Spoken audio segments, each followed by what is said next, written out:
Bonjour, c'est Amal Cosma et je suis ravie de t'accueillir pour cette nouvelle mini-série de références petite enfance, le podcast qui interviewe les pros de la petite enfance. Le but de ce podcast est de te partager leur passion, leur parcours et d'en apprendre un maximum sur les métiers de la petite enfance. Si toi aussi tu aimes ce métier et que tu as envie de le partager avec nous, ce podcast est fait pour toi. Juste avant de démarrer, quelques petits messages. D'abord, je te recommande les 2 premières saisons si tu as envie de travailler tes process et ton management. Ensuite, je te demande de me consacrer quelques minutes de ton temps pour déposer une note sur Apple Podcast ou sur Spotify. Comme ça, tu m'aides à valoriser les métiers de la petite enfance en diffusant le podcast. Viens aussi me voir sur LinkedIn pour retrouver les coulisses du podcast.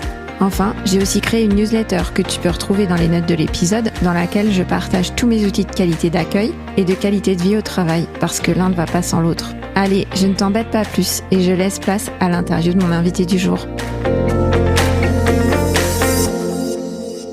Bonjour à tous et à toutes et bienvenue dans cette nouvelle mini-série de références petite enfance. Aujourd'hui, je suis ravie d'accueillir Elisabeth Laitier. Bonjour Elisabeth. Bonjour Amal et bonjour à toutes et à tous. Que beaucoup de professionnels de la petite enfance connaissent, Elisabeth, parce que vous êtes au cœur des projets pour la petite enfance en France. Après un parcours de 25 ans dans la petite enfance, vous avez aujourd'hui une place centrale dans notre secteur avec le comité de filière de la petite enfance, le projet de service public de la petite enfance. Vous êtes en lien avec tous les acteurs qui pensent la petite enfance aujourd'hui. D'abord, dans ce premier épisode, j'aimerais en savoir plus sur votre parcours. Effectivement, j'ai commencé par une vie d'enseignante, enseignante de lettres classiques, français, latin, grec, en lycée. Vous voyez, donc on est très très loin de la petite enfance. Pendant cette vie d'enseignante, j'ai également pénétré dans le monde de la finance et des banques, puisque pendant un certain nombre d'années, j'ai siégé au conseil d'administration d'une banque chez moi à Nancy. Et puis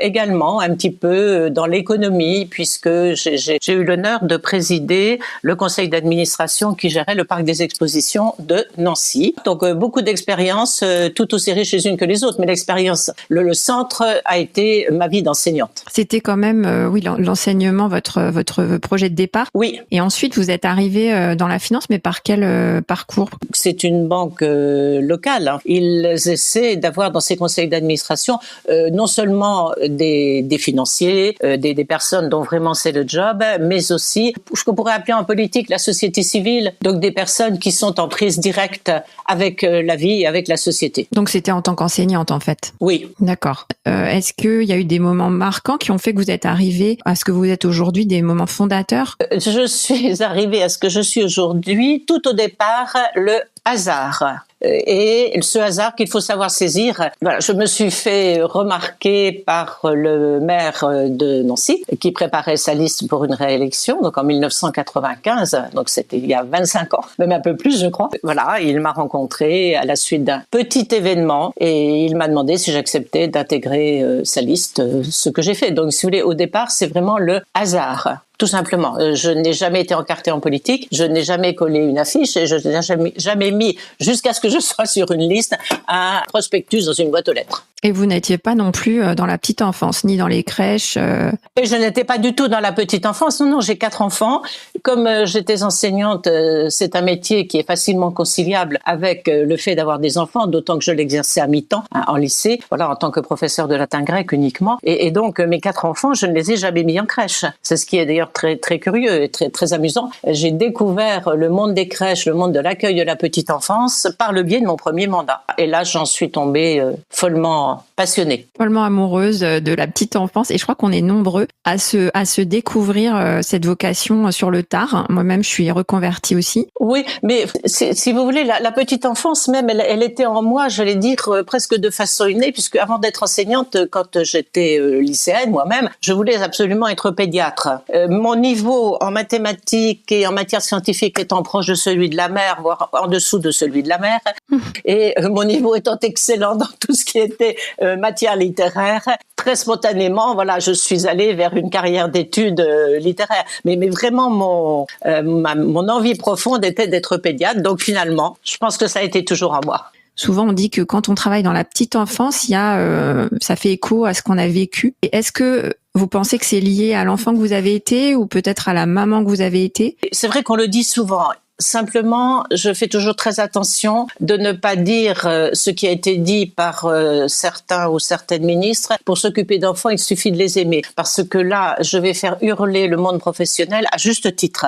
Parce qu'il ne suffit pas, bien sûr, il ne faut pas avoir une répulsion pour les enfants. Là, ce serait vraiment antinomique. Mais ce qui m'a fait, si j'essaie de faire de la psychanalyse, de me coucher sur un divan, ce que j'ai jamais fait, mais si j'essaie de le faire là avec vous, en étant assise, c'est vrai que l'enfance que j'ai eue et la mère que j'ai eue, la maman que j'ai eue et que j'ai la chance d'avoir toujours, m'ont donné envie d'abord d'avoir des enfants, d'avoir beaucoup d'enfants. J'ai eu la chance d'avoir des enfants sans gros problèmes de santé. Ça, je pense que c'est le principal. Et puis pour moi, la petite enfance, c'est vraiment, c'est tout, quoi. C'est la base et en même temps, c'est ce qui est central à notre société et à notre vie. Je veux dire, si vous voulez, je ne me suis même pas trop posé la question. Voilà, on m'a proposé cette délégation en 1995 et je me suis lancée avec passion et à fond dedans, comme un petit peu tout ce que j'aime faire. Et j'ai découvert tellement de richesses et de choses à faire que je n'ai vraiment plus envie d'en partir.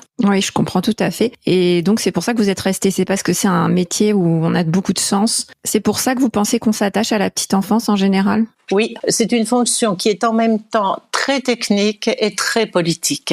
Politique au beau sens du terme, vie de la cité. Voilà, organisation de la vie de la cité. Ça, c'est l'ancienne prof de grec qui refait le surface quand je dis ça. Très technique parce qu'effectivement, il faut savoir, on ne s'occupe pas d'enfants et on n'accueille pas des enfants comme on s'occuperait de ranger un placard. Et en même temps, très politique parce que tout tourne ou normalement, tout devrait tourner autour de l'accueil du jeune enfant, de sa place dans la cité, de sa place dans notre pays, de sa place dans sa famille, de sa place avec ses pairs, voilà. Les 4 mandats où j'ai été élue, là, au 4e mandat, le futur maire me dit « Bon, Elisabeth, pour toi, petite enfance ou espace vert ?» Ah, je lui dis « Alors là, si tu veux que la ville de Nancy, toutes les plantes crèvent, c'est espace vert. » Alors, d'aucuns peuvent dire que je suis très monotache, parce que effectivement, je n'ai fait que cela pendant 25 ans, mais je répondrai que d'abord, quand on fait de la petite enfance, on n'est pas monotache parce que cela a des répercussions sur l'économie, sur le travail des femmes,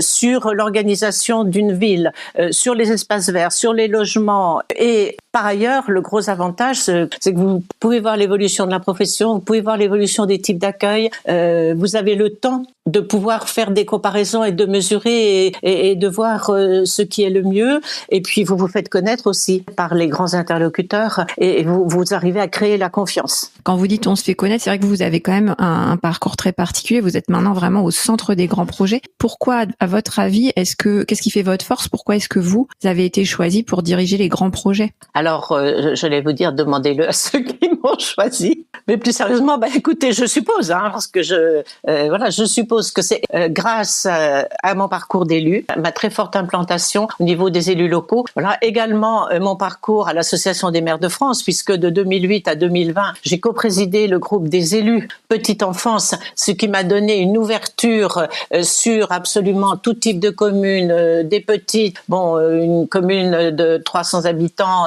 comme Paris, comme le Nord, j'avais Arras dans mon groupe, comme le Sud, j'avais Marseille, l'Ouest, l'Orient, l'Est, enfin, si vous voulez, toute sensibilité politique confondue, etc. Et j'ai toujours fait de la petite enfance sans y introduire des notions de mauvaise politique où l'on se sert de la petite enfance comme d'une arme. Et ça, je ne supporte pas et je ne l'aurais pas fait. Pour moi, c'est quelque chose qui doit transcender les idées purement politiques, même si après elles reprennent leur droit et c'est normal. Mon attachement à la défense et à la promotion des professionnels de la petite enfance et des modes d'accueil est connu parce que justement, cela fait longtemps que j'y suis. Oui, pour résumer, ce que je comprends, c'est que d'abord, vous avez une très grande connaissance locale parce que vous êtes très implanté et vous avez en fait beaucoup évolué sur le terrain. Oui. D'abord en tant qu'élu à Nancy et ensuite à l'AMF, donc à l'Association des maires de France. Donc finalement, vous connaissez très bien le niveau local, mais un peu partout en France. Et ensuite, ce qui fait vraiment votre force, c'est votre mindset, votre état d'esprit, parce que vous êtes positive, consensuelle, on vous connaît pour ça, il n'y a pas de polémique avec Elisabeth Laithier et